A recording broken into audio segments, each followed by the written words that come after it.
This episode is brought to you by 8 Sleep. My God, am I in love with 8 Sleep.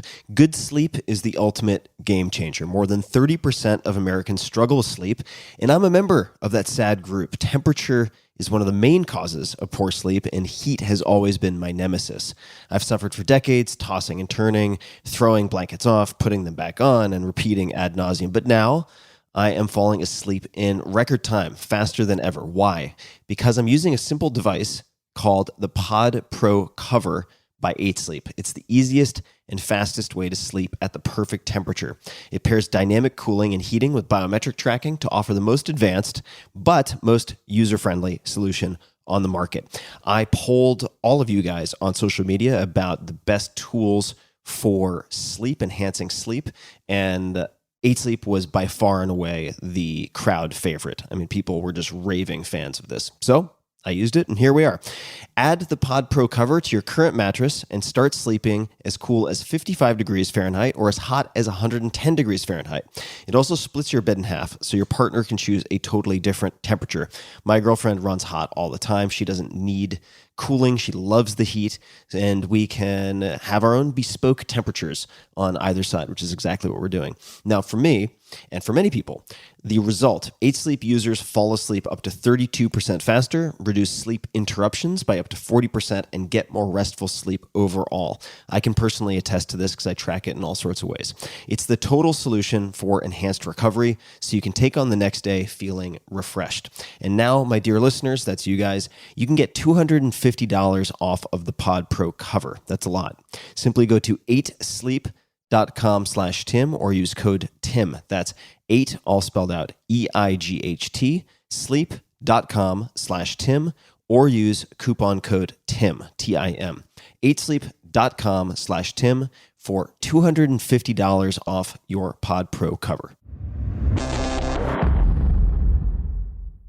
This episode is brought to you by 80,000 hours. You have roughly 80,000 hours in your career. That's 40 hours a week, 50 weeks a year for 40 years.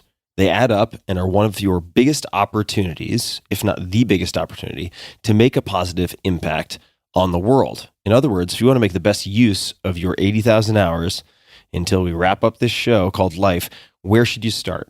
Where should you focus? It can be really hard and, quite frankly, pretty stressful to try and figure out. Some of the best strategies, best research, and best tactical advice I've seen and heard come from 80,000 Hours, a nonprofit co-founded by Will MacAskill, an Oxford philosopher and a popular past guest on this podcast. Will is perhaps best known as being the co-founder of the Effective Altruism movement, which has gained a lot of steam and a lot of popular coverage in the last handful of years. 80,000 Hours provides free research and support to help you find a career or path for tackling one of the world's most pressing problems. If you're looking to make a big change to your direction, mid-career, say, address pressing global problems from your current job, or if you're just starting out or maybe starting a new chapter and not sure which path to pursue, 80,000 Hours can help. Join their free newsletter, and they'll send you an in-depth guide that will help you identify which global problems are most pressing, where you can have the biggest impact personally, and it will also help you get new ideas for high-impact careers or directions that help tackle these issues. They also have a job board with 800 plus opportunities to work on these problems and offer one-on-one advice to help you switch paths if that's what you choose to do. And you can check out their excellent 80,000 Hours podcast, which has in-depth conversations with experts about how to best tackle pressing global problems and really try to find that needle in the haystack. There's so many things to choose from. How do you pick the right high leverage problem for you to focus on helping solve? My team has raved, for instance, about the interview with Ezra Klein. That's number 94. And you can subscribe wherever you find your podcasts. That's the 80,000 Hours podcast. If you join the newsletter now, as an extra bonus, they'll mail you, yes, physically mail you, a free book about impactful careers, such as Will MacAskill's Doing Good Better. You can sign up at 80,000hours.org/Tim. That's 80000 hours, HOURS.org/Tim. Check it out. I really encourage you to check out this site, even if you have no plans to change your career, if you're just curious about picking high leverage targets in life to improve the world. So I will also say it one more time because it's noteworthy. They're a nonprofit and everything they provide is free. That takes a hell of a lot of work and a hell of a lot of dedication and a lot of people, a lot of hours on their part. The podcast, the newsletter, even their one-on-one advice, all free. So check it out, 80,000hours.org/Tim, 80,000hours.org/Tim. Take a look. Optimal minimal. At this altitude, I can run flat out for a half mile before my hands start shaking. Can I ask you a personal question? Now would seem an appropriate time. What if I did the opposite? I'm a cybernetic organism, living tissue over metal endoskeleton.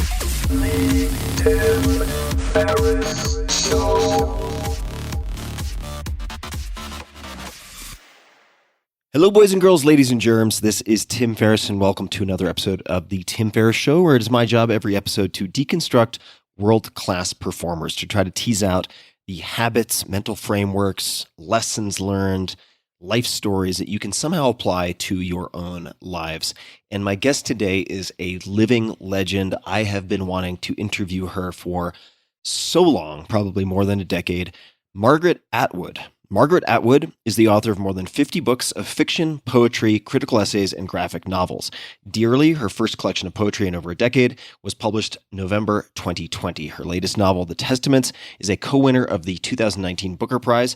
It is the long-awaited sequel to The Handmaid's Tale, now an award-winning TV series. I believe in 2017 it was the most read book across all of Amazon, at least so Amazon reports. She has won more prizes than I can possibly list out. Her other works of fiction include Cat's Eye, finalist for the 1989 Booker Prize, Alias Grace, which won the Giller Prize in Canada, and the Premio Mondello in Italy, The Blind Assassin, winner of the 2000 Booker Prize, the Mad Adam trilogy, and Hag Seed, William Shakespeare's The Tempest Retold. Margaret's work has been published in more than 45 countries, and she is the recipient of numerous awards, as mentioned, including the Peace Prize of the German Book Trade, the Franz Kafka International Literary Prize, the Penn Center USA Lifetime Achievement Award, and the Los Angeles Times Book Prize Innovators Award. Burning Questions, a collection of essays from 2004 to 2021, will be published in March of this year, 2022, that is. Practical Utopias, an exploration of the possible, an 8-week live online learning experience, will run later this year, and Margaret is heavily involved. You can find her online at margaretatwood.ca on Twitter, at Margaret Atwood on Instagram, The Real Margaret Atwood. And without further ado, please enjoy a conversation that turned out even so much better than I possibly could have hoped with Margaret Atwood. I really appreciate you taking the time to do this today, and I've been looking forward to it. Well, my pleasure. We're going to bounce around quite a bit. I will make sure that we touch on burning questions and certainly practical utopias, but I have so many questions about just your life and life energy, and we can come at it from so many different directions. I want to begin with a few questions, if it's okay with you, from someone on my team who is a huge fan of yours, and it relates to your writing, or I should say creative process. And in the research that I've done, it seems like you tend not to outline books before you start writing them. At least the quote that I have here is, never map it out, just get into it, jump in like going swimming. Is that accurate? That's pretty right. Yes, you have to factor in that the going swimming part is about a very cold lake. So we're not talking about Florida here. Or pools. We're talking about screaming. Screaming. Right. When you sit down to write, and this is her question, one of her questions, do you know at the start whether it will be poetry or prose or a specific project? Yeah, I do know that. Yeah. You do? I actually do know that. And poetry is more likely to be written on the run or on the fly and not necessarily sitting down. Could you expand on that, please? Well, I always write poetry in something called cursive. You may have forgotten about that. I know cursive.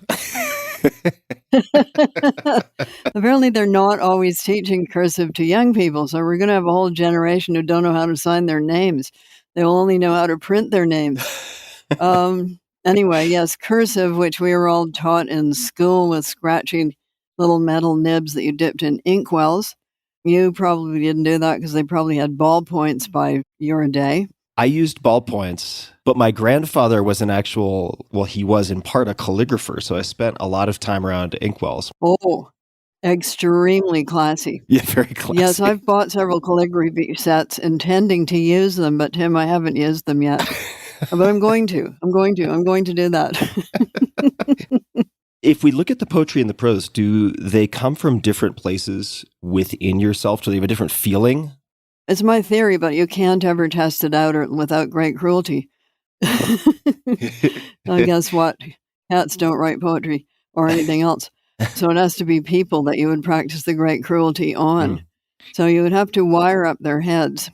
And you can wire up their heads for novels, no problem, because novels, it's 10% inspiration and 90% perspiration. So you actually have to work at writing novels. It's called work. You have to sit down. It's like a job. You have to put in the hours.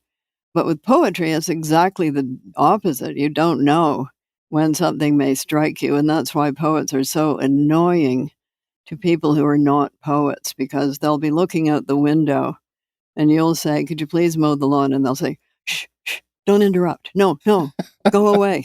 I mean, it can be very annoying.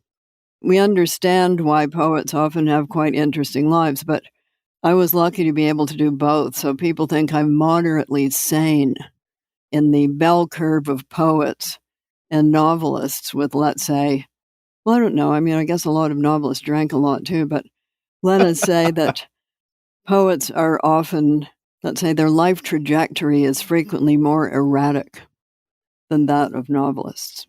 How can we put this gently? And especially female poets. I mean, it was just assumed in the 50s that they were sort of crazy. You don't seem crazy to me. Well, I'm not, but I'm the living demonstration that this isn't true. But it's my theory that poetry comes from a different part of the brain, and the part that's more closely allied to patterning, music, mathematics, like that, whereas novels come from the part that is more closely associated with gossip. Gossip, telling stories about people, telling stories about just about anything, and narrative. So this happens, that happens, this happens, that happens. And that goes all the way back to, for instance, Homer. So you read the Iliad and the Odyssey, you can see that there's a narrative approach. Very useful. The Iliad starts in the middle of things, and so do a lot of novels. So you've got several ways you can start. You can start at the beginning and go on until you reach the end, or you can start in the middle. Or you can start at the end and then go back and pick it up. But poetry, lyric poetry, is different. Epic poetry is more like novels. It's got lots of stories in it. So my thing about the Odyssey is that it's, all those westerns in which they were holding the fort and the cavalry was riding to the rescue. Yes. Except the people in the fort didn't know that. And the cavalry didn't know what was happening in the fort. So you've got a lot of tension. So that's the Odyssey. So here comes Odysseus. Nobody knows where he's been all these years. And there's Penelope holding out. And just as she's about to give in, he turns up in disguise. A lot of stories involve in disguise. Then we go on from there with a great finale. Do you feel like poetry enables you or enlivens you in a way that fuels the prose work? In other words, is there a synergistic relationship for you between having both of those outlets or vehicles? Yeah, so why do I do that? Because nobody told me not to. There weren't any... Once upon a time, Tim, a long, long time ago, and you aren't going to believe this, but there were no creative writing schools. I believe it. So essentially it was open season. You could do what you wanted, and there weren't people saying you have to do either this or that. There were no people like that. So we just did whatever. And it seems to have been true that I will have written poems about something, and then some years later that will turn up in some other form. So, for instance, I wrote some poetry in which this character called Grace Marks makes an appearance. And then some years later, I wrote a television play about that, back when television was still black and white. You don't remember that, Tim? I don't. It's true. There's so many things you don't remember. So it was black and white, and I was using only one source for that because this is an historical person. And the person who had been writing about Grace had got a lot of things wrong. So I did the play for television, and then years passed, a number of years passed, maybe about 12 years. And there I was in Switzerland. It would be Switzerland, home of Carl Jung. And I started writing this piece of prose, and I thought, so who is this? It's Grace Marks. And she's dissatisfied with the job I did in that play. She wants me to go back and take another look. So this time we went to a lot of sources, not just the one. And we found this extremely interesting story because it was several stories and there was no resolution. We never actually found out through the historical record whether Grace Marks had murdered anybody or not. So I wrote a novel called Alias Grace, and then that gets turned into a Netflix series, miniseries by Sarah Polley. And Sarah Polley is an actress, director, producer, scriptwriter who wrote to me when she was 17 years old and said, I have to do this. She was 17. I said, You're so cute. But she did it, finally. She said it only took me like 20 years. And she did a great job of it. So that's that story. So yeah, started as a poem, turned into a television play, turned into a novel, and then turned back into a television series, only this time a more accurate one.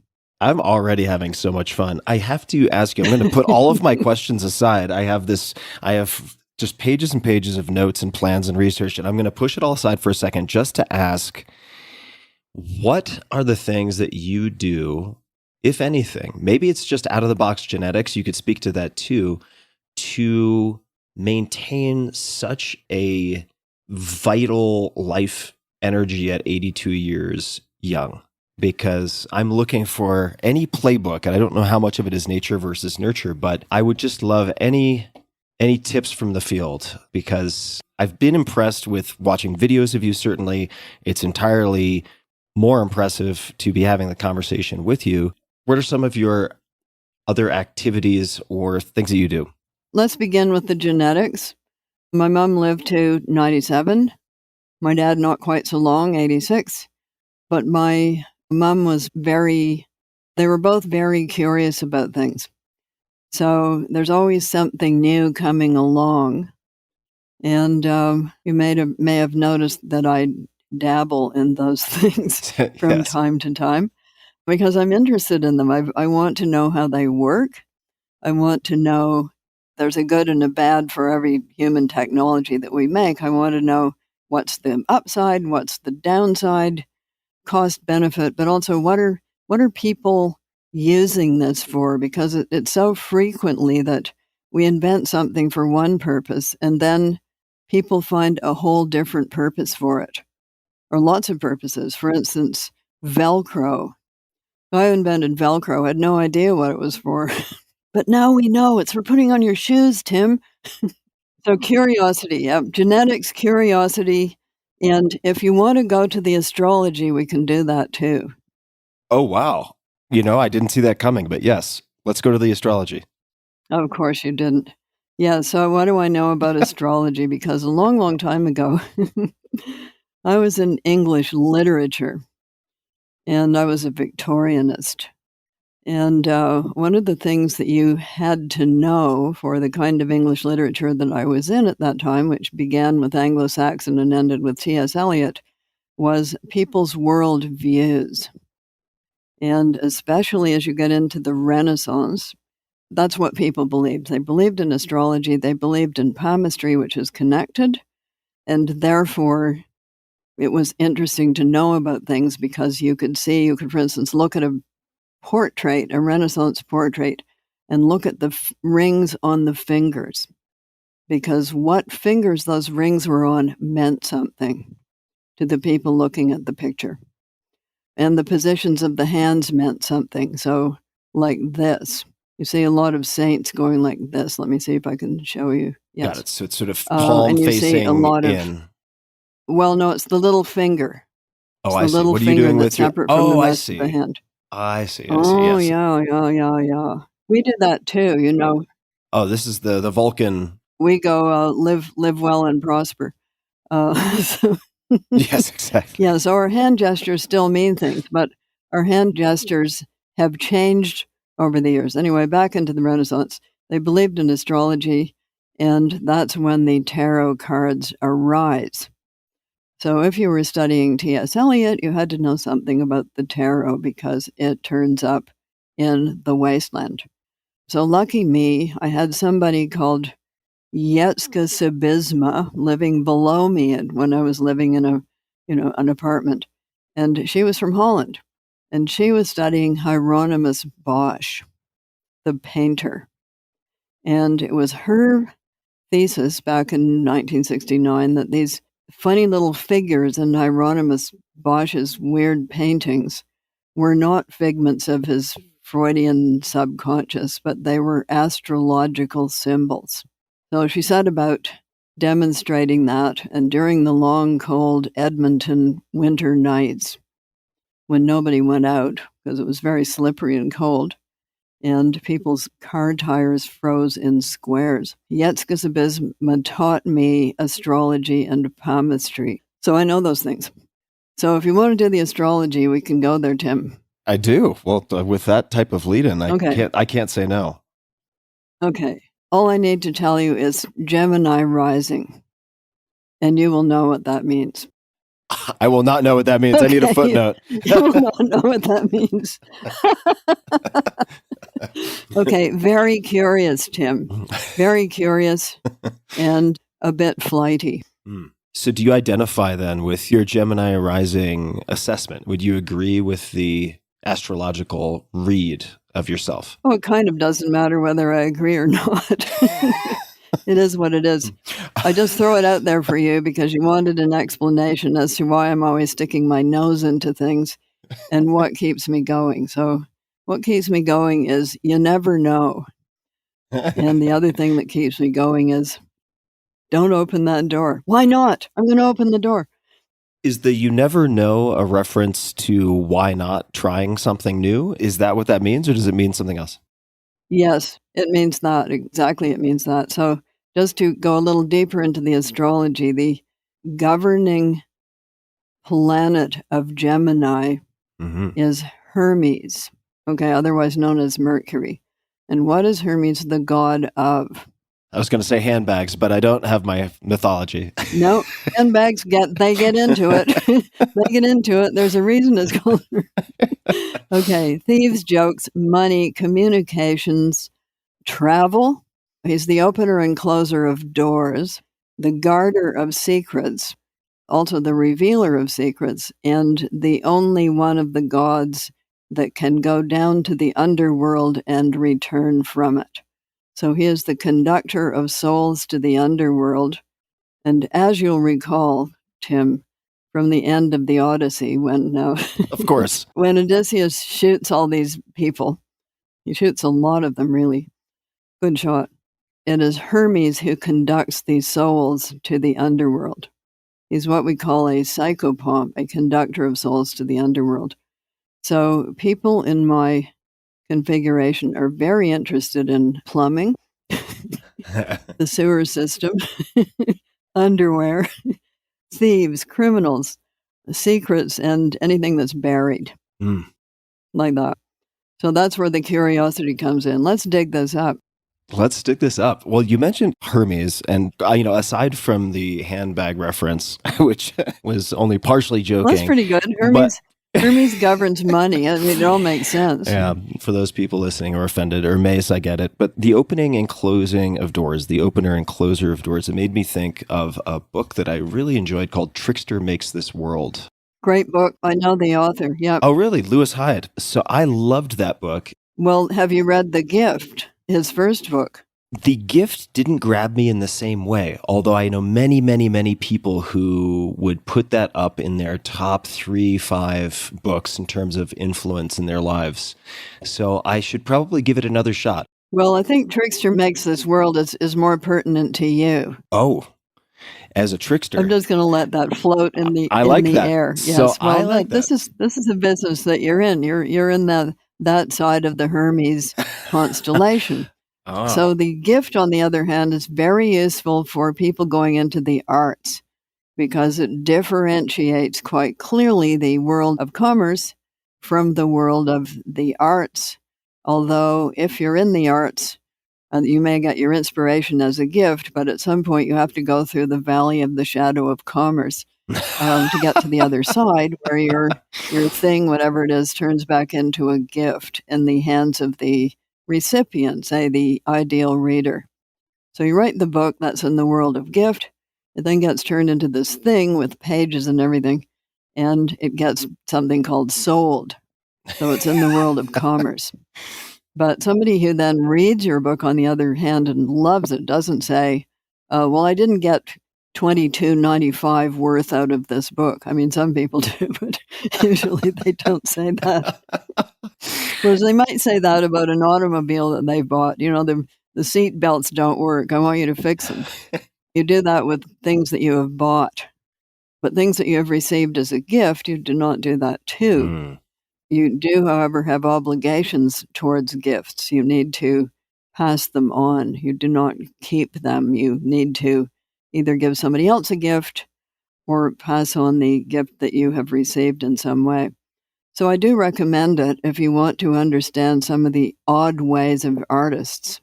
I did very much enjoy the sections I did read about gift economies and the circulation of gift. Exactly. And I do want to say, though, that I think Trickster Makes This World applies to you as well. And the reason I say that is there's a term used in that book that I very much loved and I highlighted. I think the description was related to coyote as one of the archetypes here, but as a boundary walker.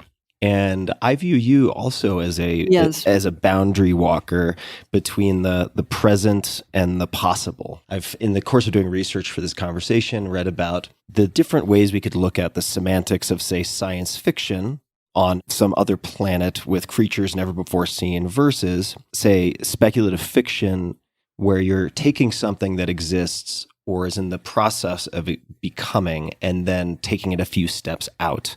And you seem to be a master of that, which would make you a master, in my mind, of boundary walking. And I'd love to hear what you think has led you, and this also made me think of how some people describe you as clairvoyant when you were discussing the astrology and the palmistry, because of your adeptness in this boundary area. What types of questions or what types of structured thinking or observation lend themselves to your ability to write speculative fiction?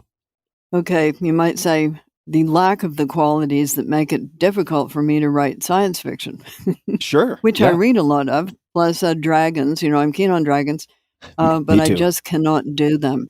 So there are some things that you can do, that you have the ability to do, and other things that you may admire, but you cannot do. So dragons outside my range of capabilities in any way. Ursula K. Le Guin is kind of sewed up dragons. She got sort of the dragon franchise. Best dragons. Yeah, so Game of Thrones, the dragons are basically sort of like bazookas, but her dragons have a great intellect and different powers and other things that aren't usually attributed to dragons in the English tradition, but they are in the Chinese tradition, etc. We could go on about that, but we won't today. Now, you wanted to know sort of what's behind it. Yeah, what's behind the speculative fiction? What makes you good at it? I grew up in the 50s as a teenager, and I read a lot of those things at that time. So I read 1984 just after it came out.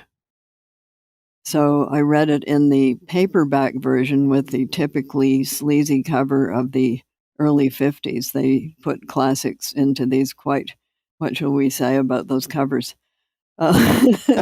They were They made you think that you were buying a really trashy book. So I think a lot of people got enticed into reading like War and Peace and things because they thought it was about ladies in negligees lying on beds, which it partly was, but not much really. So my copy of 1984 had this woman with an enormous cleavage in the foreground and a guy standing behind her looking down her front, which does get in there a bit, but that's not the general import of the book. So I mainlined all of those books. I read Ray Bradbury a lot. You'll notice that I ended up writing in one of his obits, I think for The Guardian. I went to Comic-Con for the first time because we thought we were on our way to see Ray, but unfortunately he died before we got there. So we ended up having a memorial service at Comic-Con for Ray Bradbury, one of the great inventors in several fields, really.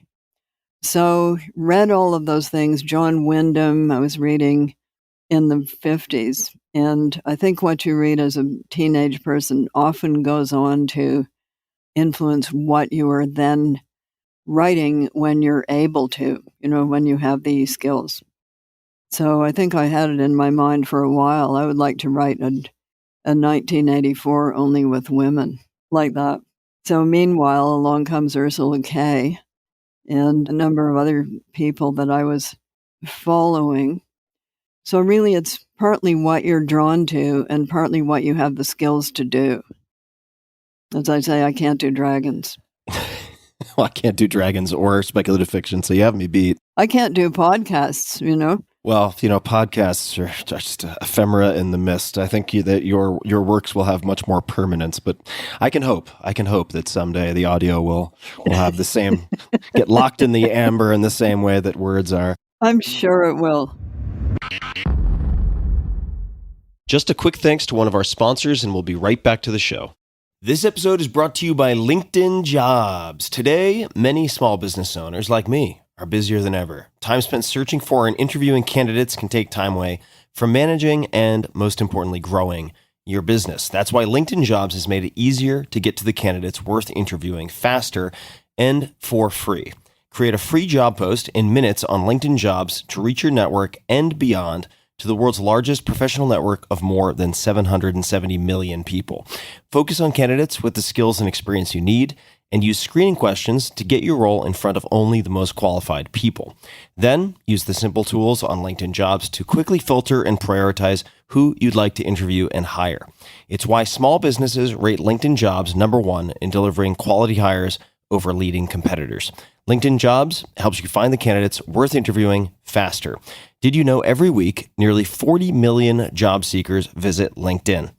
So try it out. Post your job for free at linkedin.com/Tim, T-I-M. That's linkedin.com/Tim to post your job for free. Terms and conditions do apply. I want to go back in time from your teenage years. I've read about your experience of growing up in a cabin in the woods and some of the benefits of that, the lack of distractions, giving you the concentration that perhaps helped you become a writer later and so on. I'm thinking about having kids in the very near future, and I fantasize about living in the woods because I feel most at home in the woods. Were there any downsides, would you say? Okay, which woods are you thinking of, Tim? What sort of woods? I like varied terrain, so I prefer something that isn't flat. So we could think American West, we could think upstate New York, we could think British Columbia in certain locations. I would prefer not to hear or see any neighbors. I would like to have lots of trails that I can explore with my dog or dogs or family, and running water of some type and a lake or a pond, having access to both of those or one of those at least. That is my I grew up on Long Island, more or less in the woods. That's my idealized version, but I don't know what it's like to raise kids in the woods. I'm curious if there are any downsides. Well, you should ask my mom, except she's not here. She is not here. I can tell you what she said. Yeah, Yes, she's please. kind of still here. So my mom was an unusual person in that she liked being outdoors most of the time. She was very athletic. She grew up in rural Nova Scotia. She was a big horse person. She loved horses. She had horses. She rode them hither and thither. And she was also a speed skater and, of course, a skier and this kind of thing. So I think she married my dad because he was a very bushy guy. And he grew up in even more rural Nova Scotia, like really rural. So they were so rural that I don't think they got electricity until the late 50s. I was lucky enough to be able to see a 19th century farm operating pretty much the way it would have done. So I think she, who didn't like hats, little white gloves, tea parties, any of that, she really didn't like it, didn't fancy it. She liked dancing, like Fast and Furious waltzing and things like that, square dancing, but she didn't like the frilly part. And up in the woods was great for her because she said you didn't actually have to do much housework. You just swept the dirt out the door and you didn't have to worry about, all of the stuff that people have in their houses, usually like bric-a-brac and china and things like that. You don't have to worry about those. So she didn't. And she doesn't seem to have had a problem in the woods, except my brother almost drowned once because he got out and fell off the dock. But apart from that, and a few other somewhat hairy moments, it was probably safer on the whole than being in a city. Anyway, she seems to have managed pretty well, although some of her city friends, because they were in cities during the winter. My dad was a forest entomologist. It meant he was up in the woods when the insects were doing things. But as a rule, you could take it as almost 100%. They don't do much in the winter. Insects. Pretty quiet insect-wise in the winter. So they would go up in, say, April or so, and they would go back in, for instance, November. But this is, I think, quite a lot further north than you were thinking of being in the woods, Tim. I think you're thinking of a more southerly location. Yeah. I think probably not, Baffin Island or anything like that. They weren't up there. There aren't any trees there. I'm just kidding. These were, insects that live in trees. He was a forest entomologist, right? So there had to be a forest. There had to be the forest. Yeah, they had running water, but it was out of a pump. And they didn't have electricity. And the transportation was by boat. So no roads there. You could get to, I think by 1939, there was this horrible road, which I remember very well. You'd always get car sick going over it. And then you get to a place where you left the car and then you would get in a boat. So then it was during the war, so there weren't even a lot of motorboats because gasoline was rationed. So canoes. I would love to hear you describe an experience that came up in my reading in preparation for this. And it relates to a day you found yourself walking across a football field. I don't know if that's enough of a cue, but yeah. Okay. But I would love to hear you expand on this because I did read about it, but I feel like there's probably more to the story. So could you please just provide some color and tell the story? Writers make stuff up, Tim. You ask them questions that essentially have no answers, but they make stuff up anyway. So I'll tell you what I made up, but it's yes, kind please. of true. Sounds like my life. Yeah, right. It's like that. It's mostly kind of true. Yeah, it's sort of true.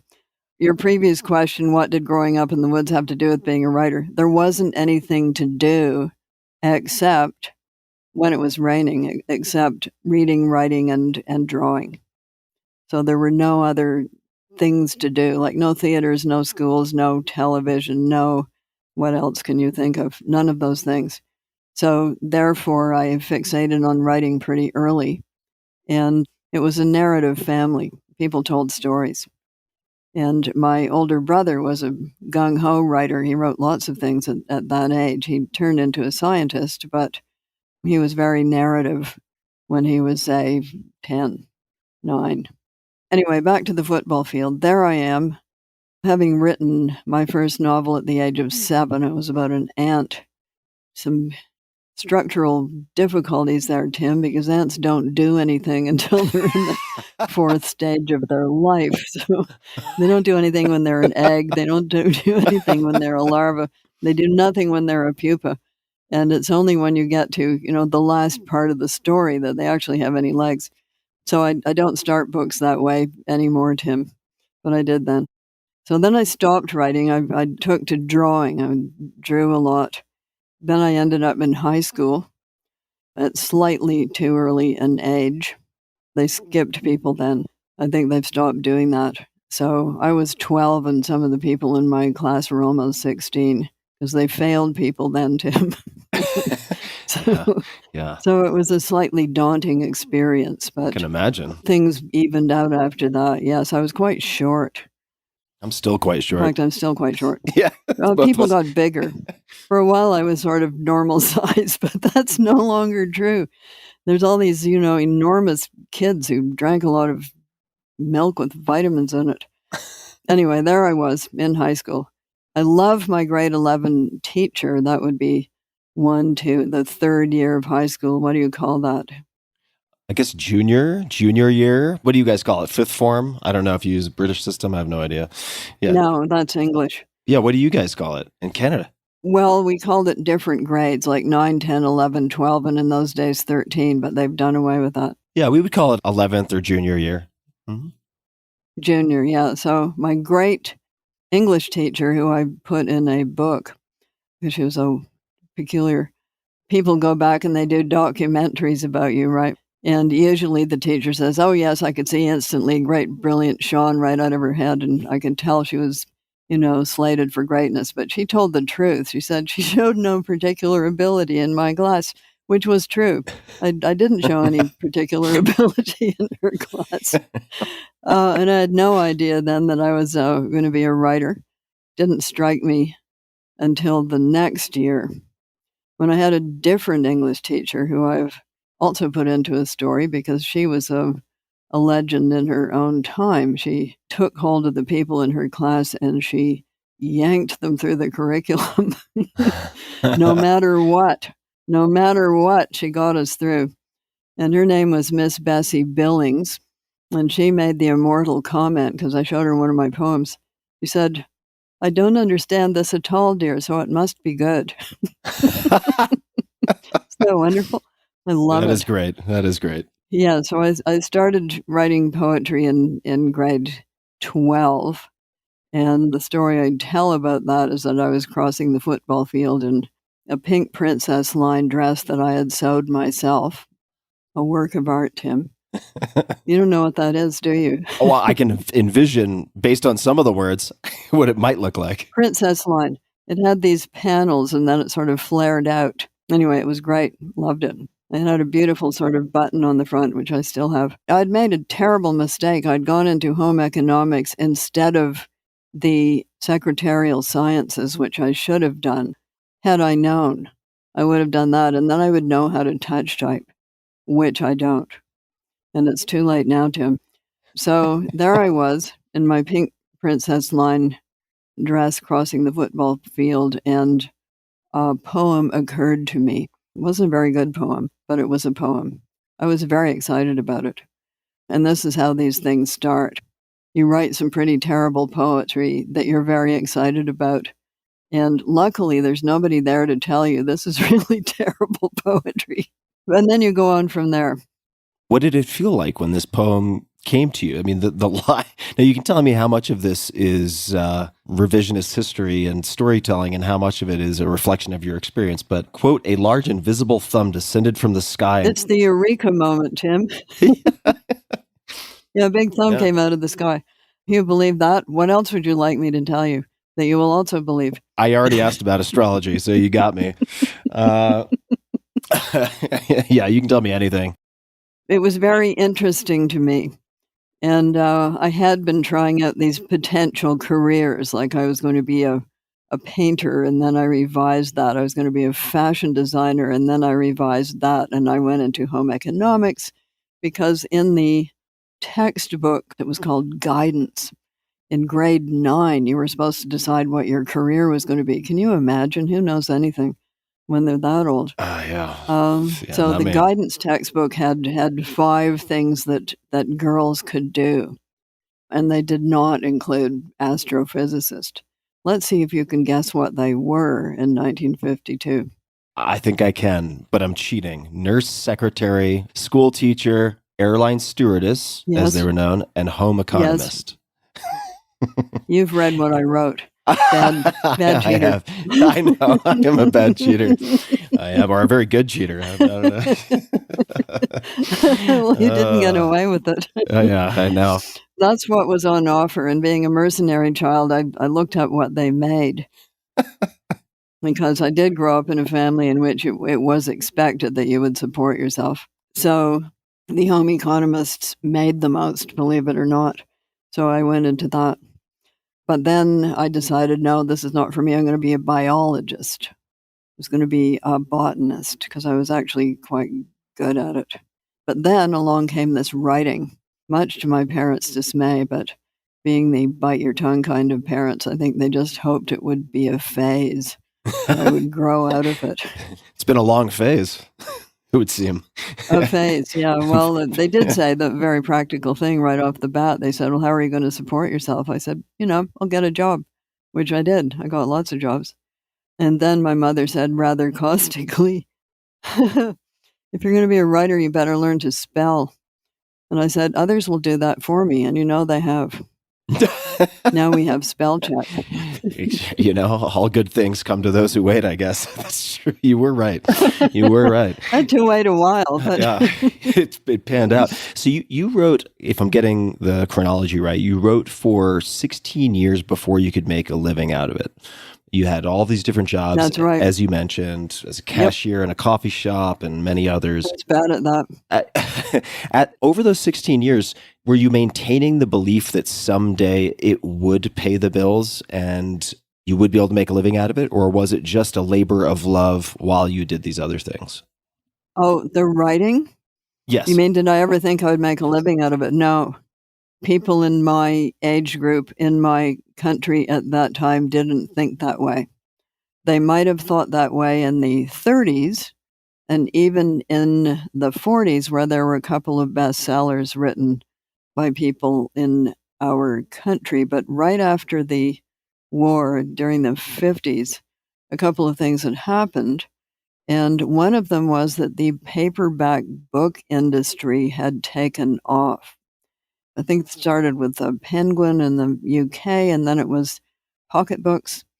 And Canada didn't have, it had some nascent book publishers, but paperbacks were not included in them. So the glossy magazine market was also drying up. So a writer like Morley Callahan, who wrote a lot of short stories in the 20s and 30s, made a living out of selling to glossies. That was dwindling by that time. Some of them still existed, but not in the same way that they had. So we weren't really thinking in those terms, and there were no agents in Canada at that time. We didn't even really quite understand what they were. There were some publishers, but they didn't publish very many Canadian books because it was thought there wasn't a market for them. So if you wanted to publish a novel, your publisher would say, well, we have to get a partner, either in London or in New York. And that was easier said than done. So the book publishing that had been going on in the 30s of cheap hardbacks kind of dried up. In fact, let me just be a little more certain about that. It was gone, having had paperbacks take its place. So it was hardbacks, and I've always been interested in the underpinnings to all of these things. In fact, I was associated with a small publishing company in the late 60s and early 70s. And a lot of it was about money. Like, how many can we sell? What can we publish to support these works of cutting-edge experimental fiction that nobody's going to buy? What can we publish? So we did. We published the first book on venereal disease. It was called VD. Idiot's guides. These were sort of idiot's guides before there were idiot's guides. We got as far as warts, but we didn't get to AIDS because nobody knew about it yet. Like that. So let me hop in for just a second. When you're writing for 16 years, not thinking you can make a living from it, what did you get from the writing, and did you share your writing with anyone? Oh, absolutely. We were all sharing our stuff around because we were editing each other's work. We were publishing each other's work. We were, all of the poets were connected through this kind of spider web network of little magazines Got that it. was, both in Canada, the US, England. There were these little magazines that published poetry, and people knew each other through them. So the poets knew one another before the novelists did in our country. Huh. The poets were more peripatetic. They would get on the Greyhound bus and turn up at your door and sleep on your rug.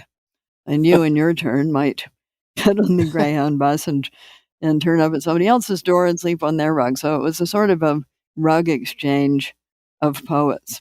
They would turn up here and there and give readings in out-of-the-way places. And some of them, do you remember? No, you don't. Sorry.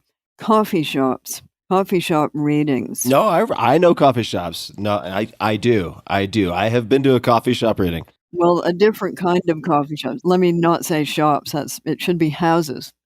So they didn't have liquor licenses. So basically people brought flasks in their handbags, pockets, and things like that. And you had the usually condemned warehouse or something, and the little tables with the checkered tablecloths, the little wine bottles with the candle stuck in them, and the open mic. So poetry night, usually on a Tuesday. Sounds great. Down That sounds like part a of lot the- of fun. Down part of the week, well, the folk singing and jazz went on other nights of the week, such as Thursday, Friday, and Saturday.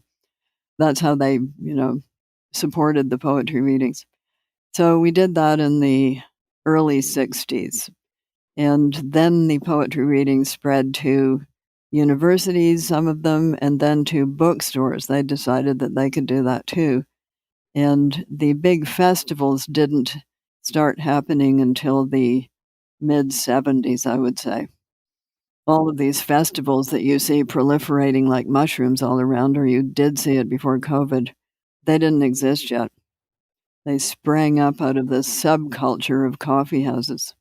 This is neither here nor there, but I am fascinated actually by the history of coffee houses, especially in the UK, where you have Lloyd's of London coming out of one coffee shop and all of this incredible history that I had really... You mean back in the 18th century? Yeah. Yes, way back, which I also don't remember, Yes. to be clear, but I have read about it. And that interchange of ideas and this sort of interstitial tissue in the societal fabric of the time. But what I'd like to ask you about next is teaching. And it's clear reading about your life that you have taught a lot. What type of teaching did you most enjoy, if any of it? I always enjoyed it. I think the most intense year of teaching that I did was in Montreal. I taught at a place that doesn't exist anymore because it's been amalgamated with another institution, but it was called Sir George Williams. And it was a downtown city establishment. You taught your subject to 19-year-olds in the day. And then in the evening, you taught the same subject to returning adult students. That was very instructive for me. The 19-year-olds weren't too sure why they were there, except their mom and dad wanted them to. And really, they would rather be drinking beer or going to hockey games or something. And the adults were there because they wanted to be. A couple of reasons they wanted to be there. They wanted to up their credentials, but also they were very engaged, and they would argue with you, object to things, and really give you the old run through, and that was pretty stimulating. So I taught 19th century novels to those people, and I also taught American Romanticism.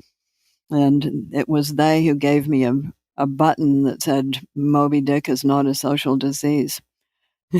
So they had a sense of humor. I liked them a lot. And it was very instructive because the things that the 19-year-old liked, frequently the grown-ups would not like, and the things that the 19-year-olds really didn't like, the grown-ups thought were terrific. So Middlemarch by George Eliot, the 19-year-old said, "We don't like this book at all because the people in it make wrong decisions in their careers and they marry the wrong people, and we're not going to do that." And the adult said, "This is a great book. They make the wrong decisions in their careers. They marry the wrong people. It's just like life." So a big difference in experience. And what's the lesson? The lesson is that you bring to any book who you already are, and the age that you are and the experience that you've had. And it's the same for everyone. So we're talking about books, of course. I'll segue to a book that I've not read and I'd love to ask you about, because you've recommended that young adults should read The Future of Life by Edmund Osborne Wilson, if the internet is to be believed. Yes, unfortunately, he's just died. Yeah. Oh, I'm sorry to hear that. As did, yes, exactly right. Yes, that's right. I've actually put a quote of E.O. Wilson, I guess as I better know him, in my newsletter, in fact, I guess 2 weeks ago. And why do you recommend The Future of Life? That book in particular. He's a biologist.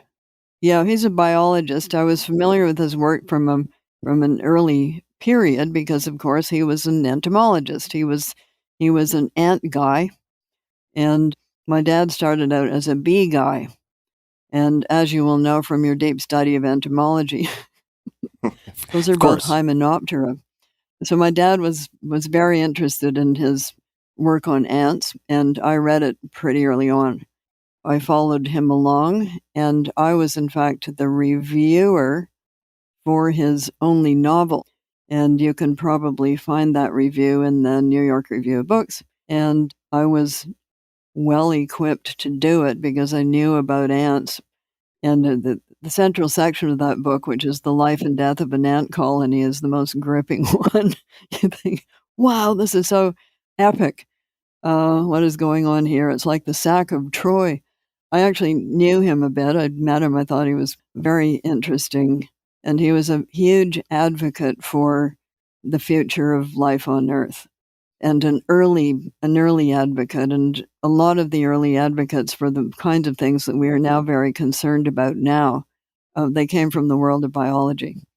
So my parents, for instance, were early Sierra Club and early environmentalists, and very clear from any study of biology, life is interconnected. So you contain multitudes, Tim. Just telling you. Thank you. I'm still investigating, but yes, I tend to agree with you. Maybe not in the way you think. Almost certainly not in the way I think. I'm thinking more of your microbes, but never mind. Yes. You could not exist without them. Now, that is actually something that I spend quite a bit of time thinking about, the microbiome and the exobiome. Do you? I do, yes. It's and well, so the knowledge has percolated out from the biologists into the podcasts. Somehow, yes. I'm not going to be writing any books about it, but somehow these things do happen. I would love to chat with you about something that I think a lot of my listeners will be very interested in, and certainly I'll be interested in exploring a bit. And that is the what seems like a predilection to resist labels or being labeled, being claimed for causes. And you wrote an essay titled On Being a Woman Writer, which got a lot of attention. Is it fair to say that you resist labels being labeled? And if so, why is that? How would you explain that? I resist closed boxes. Mm-hmm. Okay. The reason I resist closed boxes is that nature does not deal in closed boxes. Yeah, it doesn't. If it did, there wouldn't have been any evolution. If it did, you and I would not exist. So everything in nature is on a bell curve. There are a lot of liminal beings, or let's say, forms that cannot be put into closed boxes, such as, for instance, the platypus. So I just don't like closed boxes, and labels are a way of filing people. Oh, you're a this, we're going to file you there under this letter. Your box is going to go there, and that's who you are, and that's all you are. And I don't think that's true of anyone. I do think we all contain multitudes. So that's probably why you can say, sure, I'm a woman writer. I'm a woman, I'm a writer.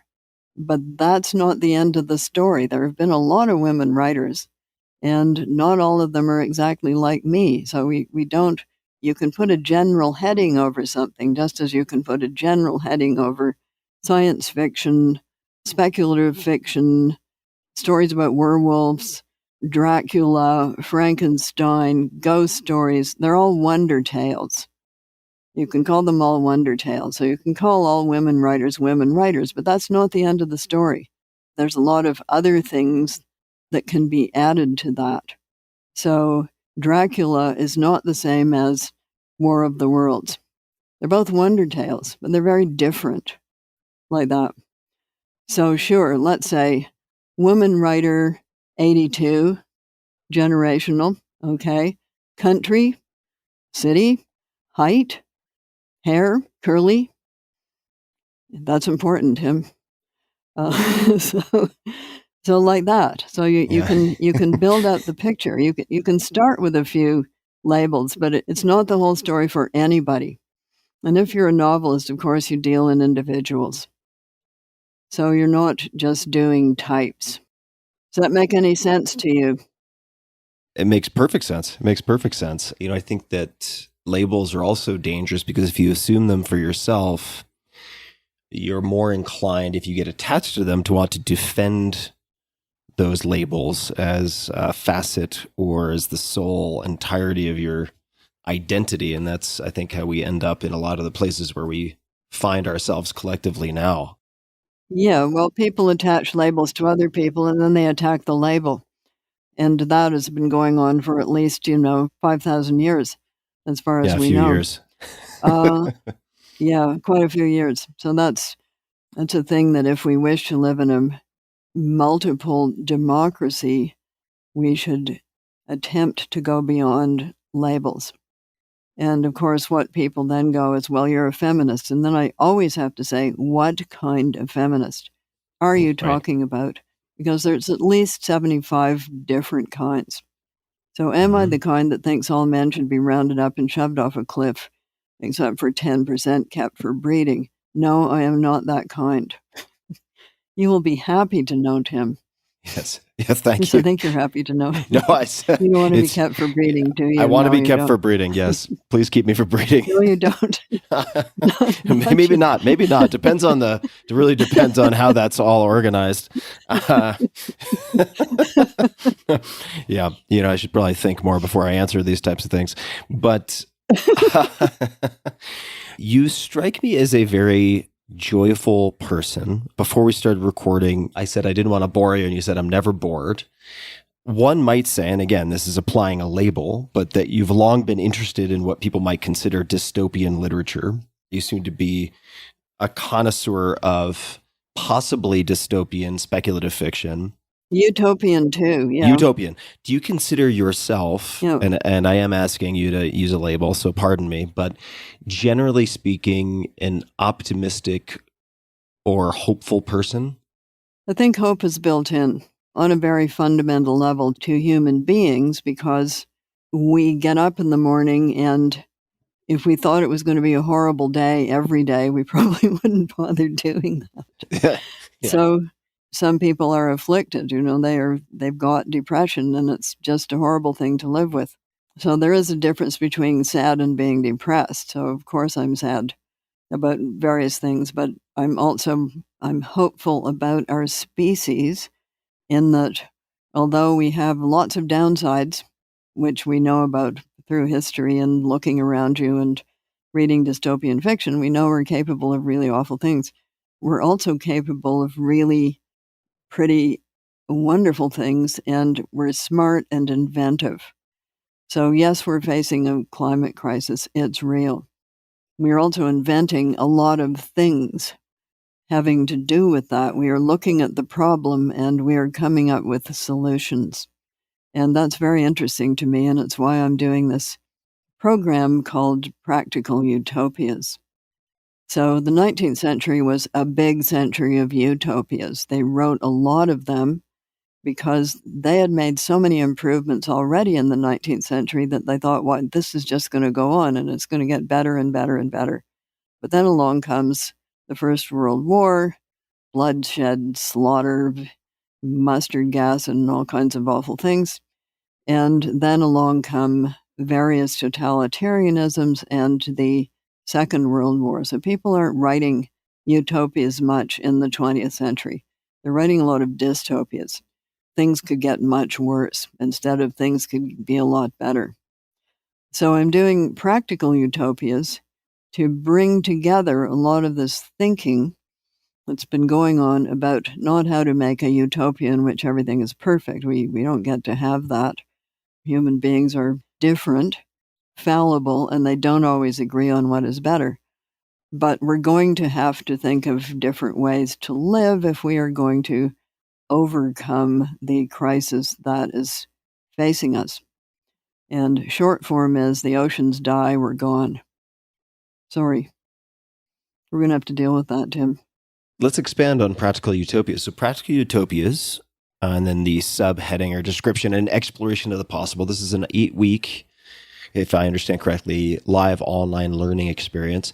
Yes. How did you choose this project of all of the things that you could spend time on? Why is this important to you? I think it's important to us. I think it's important in the general scheme of things and at the point at which we are now finding ourselves. And we know what the problems are because we carp about them endlessly. It's important to turn people's minds to what can be done, apart from blanket statements like we all have to not use gasoline anymore. So there is going to have to be a transitional period about that, Tim. Right. So getting people together, gathering people who know something about these fields, putting them together with people who are knowledgeable in other fields, and constructing, Lego, making a Lego village, Minecraft. So world building in a practical way. What are we going to eat?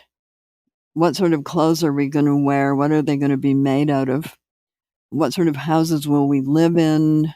What about vertical farms? I'm really interested in vertical farms right now. How about mushrooms? Did you know you can make bricks out of mushrooms? Would you like to have a mushroom coffin? I did not. Bricks, yes, bricks. Yeah, you better join up. Do you know you can 3D print houses out of compressed earth in 2 days? Do you know that there are now prefab houses that you can erect that create more energy than they consume? So all of these ideas brought together, and for the practical utopia is going to have to be, the solutions will have to be green, they'll have to be cheap enough, and they'll have to be scalable. This is a problem-solving enterprise, and we can look at some of the things that went pear-shaped about previous attempts to make utopias, and we're going to have to build in the social component to try to keep that from happening. How do you take something with great idealism attached, like the early stages of the Russian Revolution, and keep it from turning into Stalin show trials like that? You know a lot about the Russian Revolution. What might be some of your observations with respect to the example you just gave? Well, it's not just the Russian, it's the French. The American one is a bit of an anomaly because it was not conducted in a confined space, as it were, and it was a particular kind of revolution that was not so much overthrowing a ruling class from within as ejecting a ruling class that was coming in from without.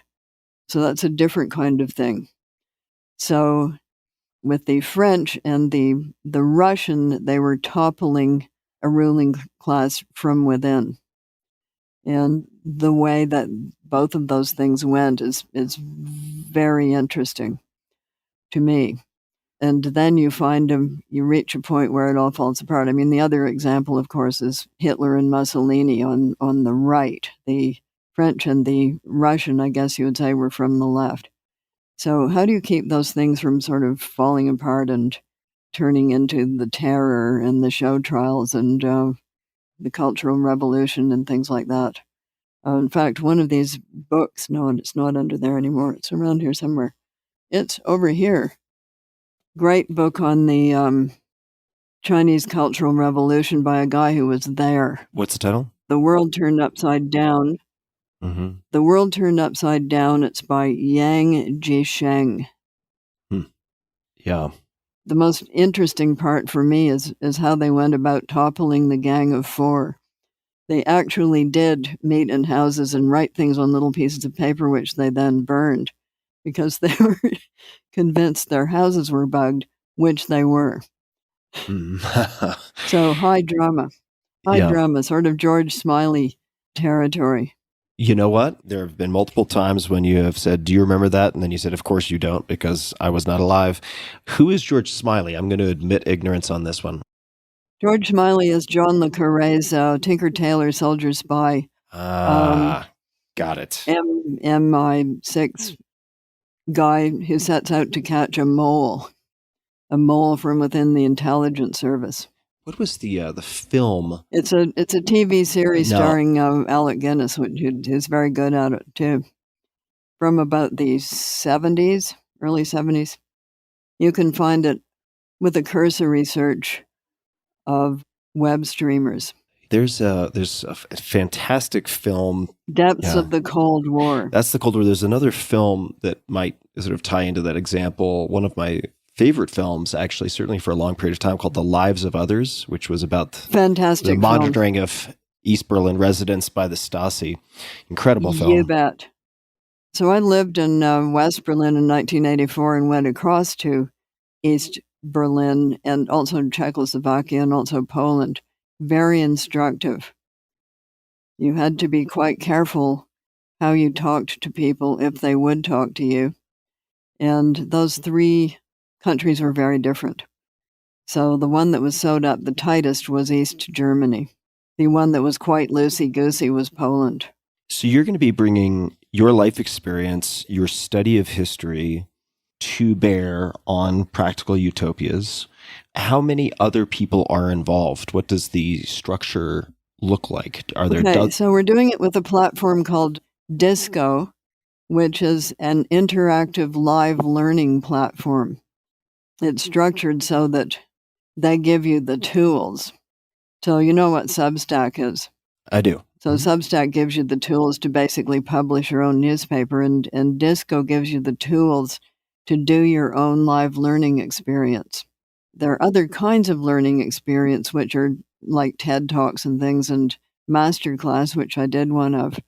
And they're more like films. Mm-hmm. In fact, the background of the Masterclass people was in film production, and they do a beautiful job of film producing your class. The Disco one is interactive in that people join you and there's a to and fro. So the idea is that people will bring their ideas to add to the building of their version of a better way to live that will be green, scalable, and affordable. And they're going to have to make practical decisions. They're going to have to say, okay, which is better? Is it better to get your corpse disposed of by cremation? Very carbon producing. Is it better to put it in a mushroom coffin? Is it better to do this new thing that has started up in Seattle called Recompose, in which you get turned quite quickly into compost? And they're going to have to do the cost in money and the cost in carbon and figure out which choice they're going to make, because there's ups and downs to all of these choices. So what you're going to eat, are you going to eat the 100-mile diet? Are you going to grow things in vertical gardens quite close to you? Is it going to be nothing but brown rice the way it wasn't about 1973? That was very bad for people. So you're going to have to do the nutrition plus where are you getting these things? And we were so used to going into the supermarket and everything is just there, Yeah. you know? So how long can that continue? And all of these things. What are you going to do with old people? Yeah, what are you going to do with the old people? Are you going to sort of shove them out the window at some point or what?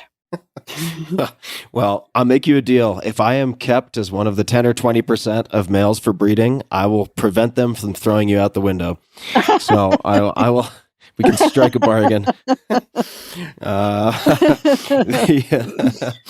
Now, you have a lot going on. You also have Burning Questions, a collection of essays from 2004 to 2021, which will be published in March of 2022.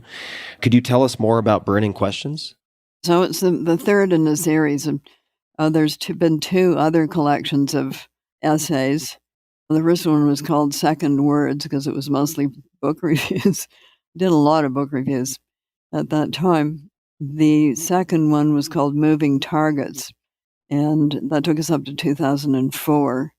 And then we have Burning Questions. And to do these collections, we have to weed through an awful lot of stuff because it turns out that I write about, on an average of 35 short pieces a year. Oh my God. So you can see that adds up. Now, when you say short pieces, what do you consider short? What is the range on short? Well, anywhere from 4 pages to 25 pages. Wow. Okay. Yeah. Well, some of them are speeches. You know, they can dribble on for a while, but some of them are, and you have to condense them. You have to take out the repetitions. Increasingly, of course, there are obituaries of people that I have known. I didn't write any of those in the first part of my life because nobody died that I knew. So there are some of those I did. Well, we won't go into all the people that have died, but I have written some of their obits. I wrote actually 2 for Ursula K. Le Guin. I wrote one for The Guardian. I wrote one for the Washington Post, and they both had to be different. But these things are very sudden. You know, somebody is suddenly dead and they want you to write it right now. So I wrote one of those on a plane. So that's what it is. And quite a lot about conservation issues, which have come increasingly to the fore. As usual, gender issues and other things that you might not expect. Nor did I. I didn't expect them either, but suddenly there I was writing about them. Is Burning Questions taken from one of the pieces that was included in the collection? Otherwise, where did the title come from? Oh, I think it just came out of the air like a lot of titles. Like that big thumb in the sky. Like that. Yes, exactly like that. It's suddenly just there. I think the issues that we are facing, although we have been in these very tight spots before. I can remember sitting in Cambridge, Massachusetts at the time of the Cuban Missile Crisis thinking that we were all going to get atom bombs dropped on us at any minute. That didn't happen, but I think it came pretty close. So like that, things that almost happened but didn't. And I'm hoping that the climate crisis, although it's already underway, I'm hoping that it can be at least stalled enough for people to get a grip on it. That is certainly a subject area and a research area that I'm spending a lot of my time on as well right now. So I bet you are. Well, you should join Practical Utopias. Come and join us. You probably by this time have gathered a lot of things. Every day there's something new that comes into view. For instance, I hadn't been thinking at all about vertical farms, and now I am. I'm suddenly doing a lot of thinking about how, and there's a number of companies putting this together for you. There's a bunch of kits out there. Things like that. Did you know you can make fabric out of algae? I did not know about the fabric example. But, no, neither did I, but now I do. but it's so funny that you mentioned algae. I was just going to say, as one of my examples in the last 6 months, is aquaculture, so vertical sea farming, and specifically algae. I didn't know about the application of clothing, so no, I did not know that. It's the hemp of the sea, I guess. Yes, well, the clothing and growing cotton, growing stuff that you make fabrics out of is pretty consumptive of energy and materials and water. So So how do we deal with these things? I want to push back on a quote that I read from you at some point when prepping for this, and it was related to, I believe, an interviewer or someone profiling you, saying that you were prolific, and you said, I believe, and this could be a misquote, but Joyce Carol Oates is prolific. I'm just old. Now, you have a great sense of humor, so I can see it now, especially having spent some time together, how you would say something like that. I would say that you are most certainly prolific, but Yeah, but it mounts up. You see, it just accumulates. So, John Keats was probably more prolific, but he died young. So there's two things. There's the accumulation, which makes you look prolific, but then there's the speed, the rate, which can actually be quite slow. But if you're this old, it all sort of adds up. Has your writing cadence or your writing habits changed much over the last few decades, or have they remained fairly constant? Of course. No, of course they change. So when you have a job, Yeah. you write at night. Yeah. So when you have a job, when you're a student, those kinds of things, you're going to be a night writer. When you have a child, when the child is small, if you still have a brain at that point, and it does come back, you are going to write when the child is asleep. When the child goes to school, you're going to write when the child is at school. When the child sniffle goes off on its own, grows up and goes off on its own, then you're getting quite, dare I say, middle-aged. Yes, I'm going to say middle-aged, Tim. I'm there. Just I'm there spitting it out already. there. Yeah. You're probably going to be writing in the daytime. Then there's another thing that happens when you pass a certain moment, which you seem to need less sleep. So right now, I'm a procrastinating nighttime writer. In other words, I'm back to doing what I used to do in about 1964. What does it look like when you write at night? Is it a set block of time, a set number of pages? I know that you, as I understand it, don't have any sort of magical talismans. You don't have a particular writing setup that you require. But what is it in the last, just say, handful of years? What does your night writing look like? So many pages is usually how I do it. So not so much time. That's motivating. Because if you write the number of pages that you think you should be writing that day, you can then goof off and watch really silly murder mysteries, Tim. Sign me up. I was just doing it on Netflix the other day. Although, what were you watching? I was watching In the Dark, which is a series about a very attractive blind woman who is attempting to solve a murder mystery. And it's very funny. Oh, that's the Audrey Hepburn plot from long ago. What is that movie that she was in? Oh, boy. I don't know. Wait Until Dark. There we go. That's what it is. Wait Until Dark. She's blind. A guy comes in, the house is going to murder her, and she shuts off all the lighting so that she can get around better than he can. Oh, wow. And that goes back to, I think, an H.G. Wells story called In the Valley of the Blind, the One-Eyed Man is King, which is a sci-fi story in which this guy thinks he's pretty... You want to hear the plot? Yeah, I do. I do want to hear the plot. Yes, he strays into a valley in which everybody is blind. In fact, they don't even have any eyes. They just have sort of blank spaces there and not even any sticky out things. And he decides that he can be king of this because he can see. And he falls in love with a woman who says, yes, we can get married, but first we have to get rid of those ugly bumps on your face. Wait a minute. I'm gone.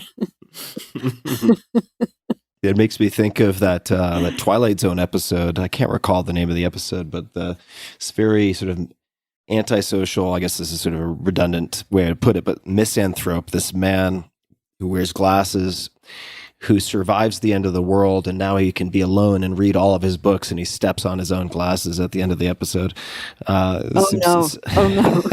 Yes, a sad Christmas. Yes. Margaret, this has been so much fun. People should certainly check out Practical Utopias, an exploration of the possible. We'll link to that in the show notes at tim.blog/podcast, so people will be able to find that very easily.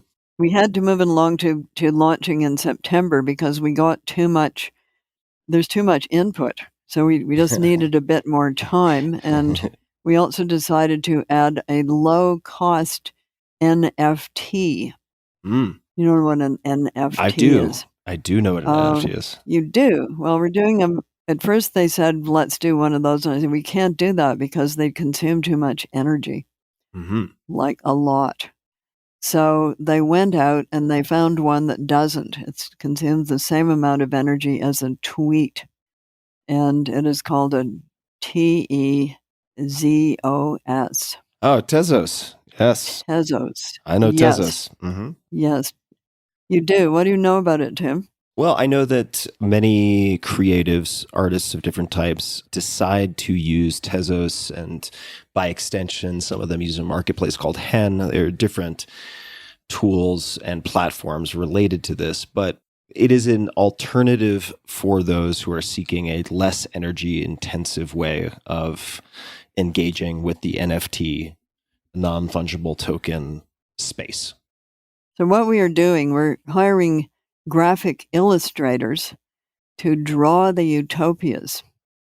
So each of our interactive groups is going to make choices about how their utopia is going to be, and these illustrators are going to illustrate them. And I'm going to do some illustrating of them too, because one of my background things is graphic design and comic book writing, pretty elementary kind. So we're going to get some wonderful illustrators, and they're going to make 5 illustrations for each of our utopias, and we're going to put them into these NFTs. And this is a whole new world for me, but one of our team members knows quite a lot about it. In fact, he is an NFT artist himself, so he just gave us a crash course last week on how this works, what it could look like, and how it's all going to come together. So I think that part is pretty exciting, and I have worked with graphic artists before. They live in a wild and wonderful world. You probably know that I did what is essentially a bird conservation project called Angel Catbird. Yes. With a wonderful graphic artist called Johnny Christmas. And that was so much fun. And we exchanged ideas through drawing them and sending them over the internet. So he would send me one, and I would say, make the ears bigger. Then I send him a cat skeleton. This is a cat skeleton. You have to look at the skull. It's very narrow at the bottom. So he did a wonderful job. And I'm looking forward to seeing which graphic artists our team member Rick manages to talk into doing this. And they will all be in these NFTs. NFTs at low energy cost. That's the idea. It's a fascinating space. I think it's also wonderful that you're experimenting with some of these alternative platforms and drawing some attention to different options that people have in the space. Yeah, well, I'm keen on disco because it allows people who aren't in a physical space to participate in an experience that usually people only had in physical spaces. And that goes way back to the beginning of the 21st century when I was trying to think of a way to make book signings and author appearances available to places that normally wouldn't have them. We did succeed in doing that. The enterprise was called Longpen, but the publishing industry couldn't get their heads around it, so now it's segued into a business tool with a different name. It's called SYNGRAFII. It is biometric digital signing within a video signing room. But because we started it so early, we've got all these patents, Tim, because nobody else was doing it, and people thought we were nuts. You've heard this story before. It's sort of the Velcro story. Like, what is this good for? Well, that's how a lot of things start. Post-it notes would be another example. Was it? They thought it was a flawed, doomed, failed adhesive because it didn't work. Didn't it keep things stuck in one place? And then somebody said, well, wait a second here. Maybe we can actually change the positioning, and there is an application. It's just not the application that we're used to. It's actually the opposite of what we would normally look for. I use them a lot in novel writing, Post-it notes with words on them. How do you use them in novel writing? Well, there's my thing that I'm writing, and then I have an idea, so I stick it on the table. Oh, yes. The idea on the table. Well, I have been taking notes as we've been talking. I have so many things that I'm going to be following up on, ranging from The World Turned Upside Down to, of course, Practical Utopias, Burning Questions, this collection of essays from 2004 to 2021, coming out March 2022. I feel like we could talk for many, many hours. And for those people who didn't catch it, not only have you produced work and written in every possible format or genre imaginable, because why not, right? Why be constrained? You understand. I do, because why not? You also are an inventor, because I think people may have not, just in case they didn't get the underscoring on that, with patents, with this originally long pen technology allowing, I guess it would be remote robotic writing. The physical long pen, of course, we have an entirely digital service now, but the physical long pen still exists, and people still want to have them because you write on your end, and the pen holder on the other end duplicates that exactly with real ink. Yeah. So, yes, it's bizarre, but it came out of the requirements of the book signing industry because book collectors would not accept anything that wasn't perfectly your signature. And we did these events, from Australia to North America, from, back and forth from England. We were able to do it, and people didn't know how to scale it. But as it is now, that has all been solved. So you can do the digital version, but if you need the physical one with ink, that can be produced. But it's not like an auto pen. An auto pen is like a sewing machine designed. This is remember cursive? I do. Your signature. Yes. Every time you sign your name, it's different from the last time you signed it. So I have just two more questions for you. One, I'm going to warn people ahead of time. This has a bit of a spoiler, so fast forward 30 seconds if you don't want a spoiler of sorts. This is on behalf of my employee I mentioned who loves your work. And here's her question. When you wrote The Handmaid's Tale decades ago, did you plan Aunt Lydia's role as a double agent, which the rest of us didn't find out until the Testaments, or did she evolve as a character in the space between the two books? She evolved, for sure. She's a secondary character in The Handmaid's Tale, and she becomes a primary character in the Testaments. The thing about characters who speak for themselves, you're always a lot closer to them, and they're always more complex than somebody that you're just seeing, that's sort of across the room. And as you know from what I've already said, everybody is more complex than just a sort of cardboard cutout. So once we get inside Aunt Lydia's head, she turns out to have quite a few more dimensions, and also it's further along in the plot. So the Testaments is approx 15, 16 years after The Handmaid's Tale. Things have happened to Aunt Lydia since that time. I always base things on stuff that's happened. Mm-hmm. And one of my go-tos for Aunt Lydia was people who had been believers within a system and then changed their minds. And there are a number of those in history. They're pretty interesting.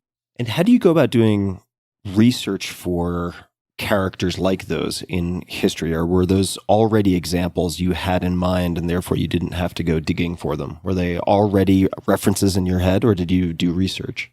Okay, so remember what I said about being old Yes. and stuff accumulating. Yeah. So did you have a granny who had an attic? I did. Okay, what was in it? I wasn't allowed up there, so I don't know. Oh, darn. You weren't allowed up there. Well, that's very bad. Everybody should be allowed up into their granny's attic once. because it's basically like a collection of stuff that just, it's there. You put it up there because you can't think of what else to do with it, but you don't want to throw it out. So the inside of my head is like that, Tim. So there's just a lot of stuff in there. And there's also a lot of books in this house. And one of the sections is devoted to wars and totalitarianisms Wow. and spies and really interesting things like programs of deception in wars. I mean, I find those fascinating. The British hired a lot of theatrical set designers to design illusions in the desert, make it look as if there were people where there weren't people, hide their oil drums, disguise trucks as tanks and tanks as trucks, and then they switched them at night. So theatrical illusions. Yeah, so I had a lot of it already in the junk shop of my brain. Some of it in the wars, spies, totalitarianisms section of my library. And some of it, of course, in Shakespeare. You always go to Shakespeare. So Richard III, a villain who tells us right off that he's really bad, and now we can watch him being bad. Margaret, I don't even know how to begin to close up this conversation. And you contain multitudes. Is there anything else that you... Tim, have I confused you? Oh, you've impressed me. I think you haven't confused me. I think you've just outranked me. I need to do a lot more reading. Okay, so let's have a little bit about you. How did you get into this? What put it into your head to do a podcast? Well, the truth is, I wrote books before the podcast, nonfiction books. So I wrote 3 of those, and I found the third book to be particularly difficult, and it really took a lot out of me. And in the process of launching that third book, I ended up on a number of podcasts, and I really enjoyed the long form conversation. Mm-hmm. And I decided that I would take a break from writing to do 6 to 10 episodes of a podcast with my friends to get better at asking questions. Because with the nonfiction books I was writing, it all came down to asking questions of experts at the end of the day. So it seemed like something that would transfer. So I decided to have fun, long conversations with friends to hopefully get rid of some lazy verbal tics and some lazy mental habits as a consequence. And I just fell in love with doing it. It was, for me, the fun part of the research process without the writing. And I know that sounds terrible, but no, it doesn't. At the time, I was just so battered and bruised from my experience with this third book. And that's how the podcast started. And now we're almost 600 episodes in, and it's something that gives me incredible nourishment and energizes me. I was having such a, if I'm being honest, terrible day before we had this conversation. I was just having a brutal day, and the last week has been very difficult. And I feel great right now. Well, that's wonderful. And I think that's why I do the podcast. Well, I think that's a really good reason. Yeah. So have you ever, this is completely off topic. That's okay.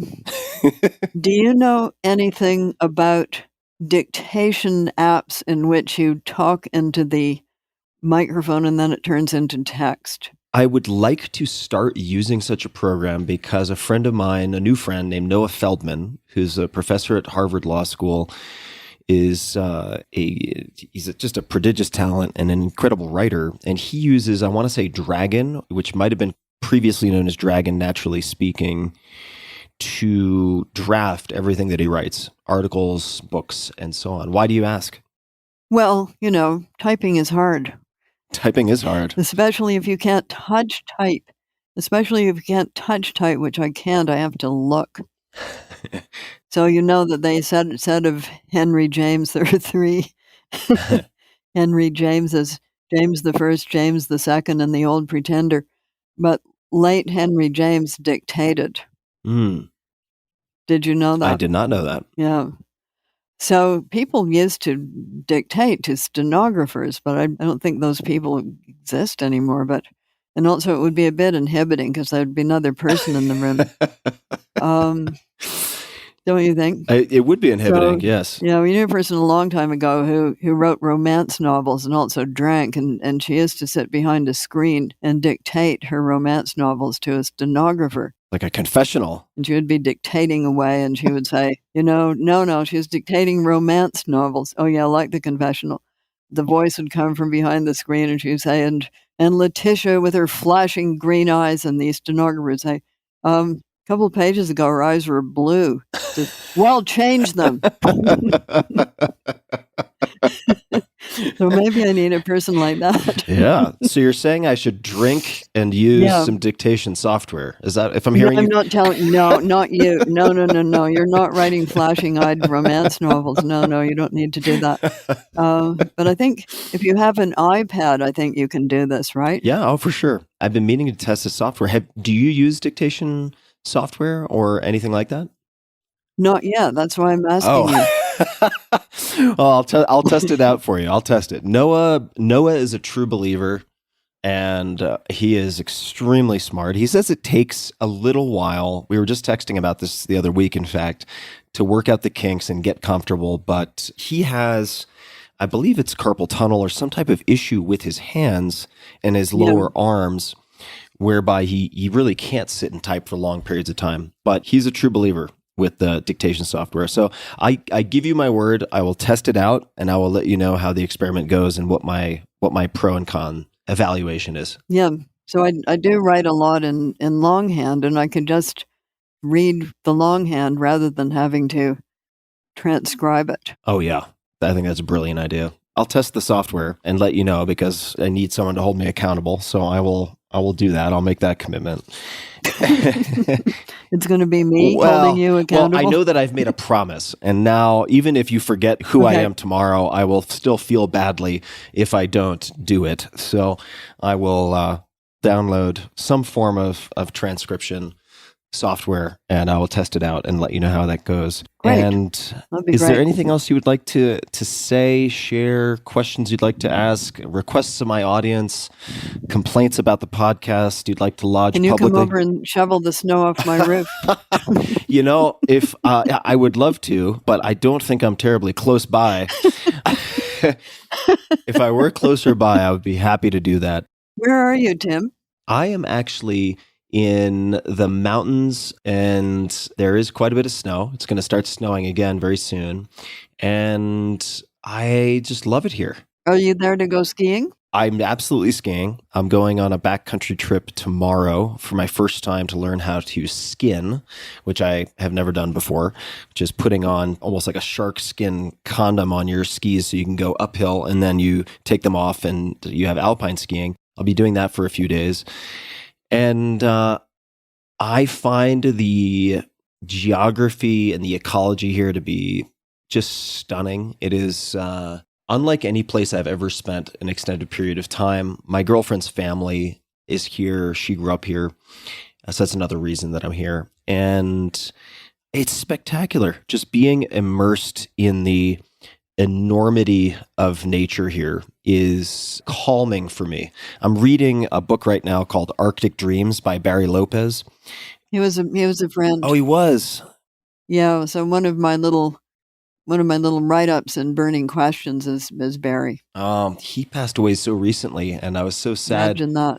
I was so sad to hear that I had been gifted of Wolves and Men, and it absolutely blew my mind. It was such a beautifully written, meticulously researched book. And Arctic Dreams, of course, was recommended and recommended and recommended. And I'd never spent time near the poles, but recently had my first trip. I was invited by a friend to go to Antarctica and became fascinated by these polar regions. And so only in the last few weeks have I started Arctic Dreams, and the permanence that he writes about in and the vastness of some of those spaces reminds me, in a sense, of the Western United States at altitude. And they're very different, very, very, very different. But you can get a taste of what he's referring to in places like Montana, certainly in Alaska. You can get that feeling. So I'm happy to be here. I'm very, very happy to be here. And where are you at the moment?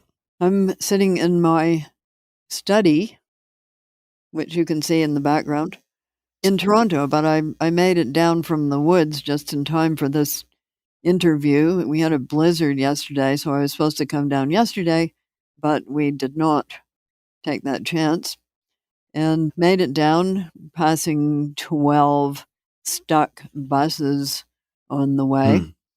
And You made it. made the interview. Hooray. Well, thank you for thank you for putting in such an incredible effort. And this was wonderful. I encourage people to really do a deep dive on everything that you're up to, including Practical Utopias and Burning Questions. People can find you online at margaretatwood.ca, on Twitter at Margaret Atwood, Instagram, The Real Margaret Atwood. And this has just been such a joy to spend time with you this afternoon. So thank you very much, Margaret, for carving out the space to have this conversation. And thank you. It was a real pleasure, and enjoy your skiing. Thank you. I will. And to everybody listening, you contain multitudes. Do not be contained by closed boxes that do not conform to the greater beauty of nature, and be just a little bit kinder than you have to be. And until next time, thank you for tuning in. Hey guys, this is Tim again. Just one more thing before you take off, and that is 5 Bullet Friday. Would you enjoy getting a short email from me every Friday that provides a little fun before the weekend? Between 1.5 and 2 million people subscribe to my free newsletter, my super short newsletter called 5 Bullet Friday. Easy to sign up, easy to cancel. It is basically a half page that I send out every Friday to share the coolest things I've found or discovered or have started exploring over that week. It's kind of like my diary of cool things. It often includes articles I'm reading, books I'm reading, albums perhaps, gadgets, gizmos, all sorts of tech tricks and so on that get sent to me by my friends, including a lot of podcast guests. And these strange esoteric things end up in my field, and then I test them, and then I share them with you. So if that sounds fun, again, it's very short, a little tiny bite of goodness before you head off for the weekend, something to think about. If you'd like to try it out, just go to tim.blog/Friday. Type that into your browser, tim.blog/Friday. Drop in your email, and you'll get the very next one. Thanks for listening. This episode is brought to you by 80,000 hours. You have roughly 80,000 hours in your career. That's 40 hours a week, 50 weeks a year for 40 years. They add up and are one of your biggest opportunities, if not the biggest opportunity, to make a positive impact on the world. In other words, if you want to make the best use of your 80,000 hours until we wrap up this show called Life, where should you start? Where should you focus? It can be really hard and, quite frankly, pretty stressful to try and figure out. Some of the best strategies, best research, and best tactical advice I've seen and heard come from 80,000 Hours, a nonprofit co-founded by Will MacAskill, an Oxford philosopher and a popular past guest on this podcast. Will is perhaps best known as being the co-founder of the Effective Altruism movement, which has gained a lot of steam and a lot of popular coverage in the last handful of years.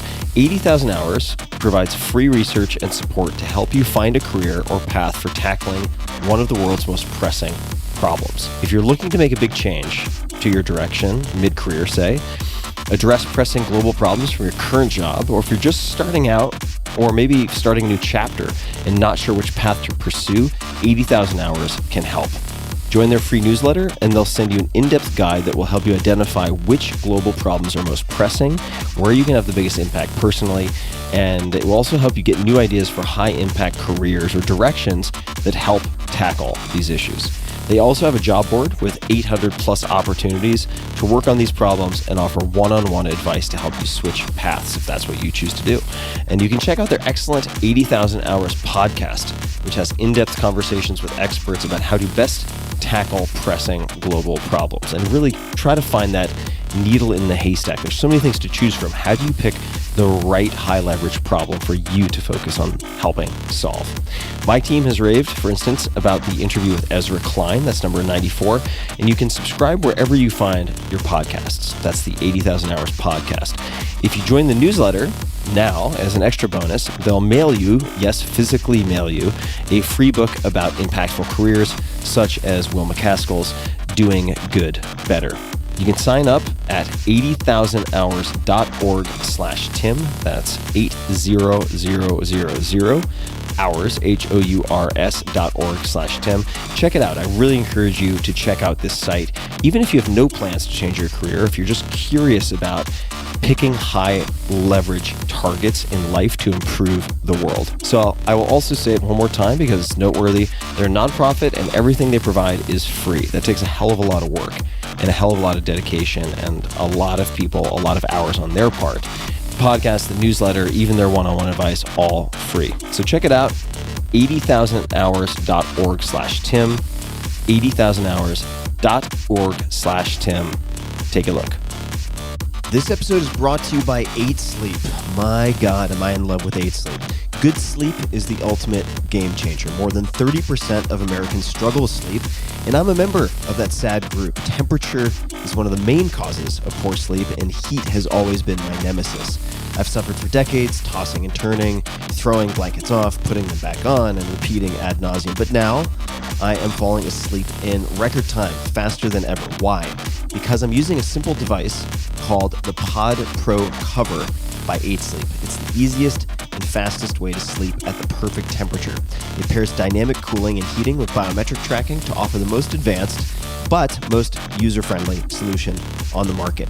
I polled all of you guys on social media about the best tools for sleep, enhancing sleep, and 8 Sleep was by far and away the crowd favorite. I mean, people were just raving fans of this. So I used it, and here we are. Add the Pod Pro cover to your current mattress and start sleeping as cool as 55 degrees Fahrenheit or as hot as 110 degrees Fahrenheit. It also splits your bed in half, so your partner can choose a totally different temperature. My girlfriend runs hot all the time. She doesn't need cooling. She loves the heat, and we can have our own bespoke temperatures on either side, which is exactly what we're doing. Now, for me, and for many people, the result, 8 Sleep users fall asleep up to 32% faster, reduce sleep interruptions by up to 40%, and get more restful sleep overall. I can personally attest to this because I track it in all sorts of ways. It's the total solution for enhanced recovery, so you can take on the next day feeling refreshed.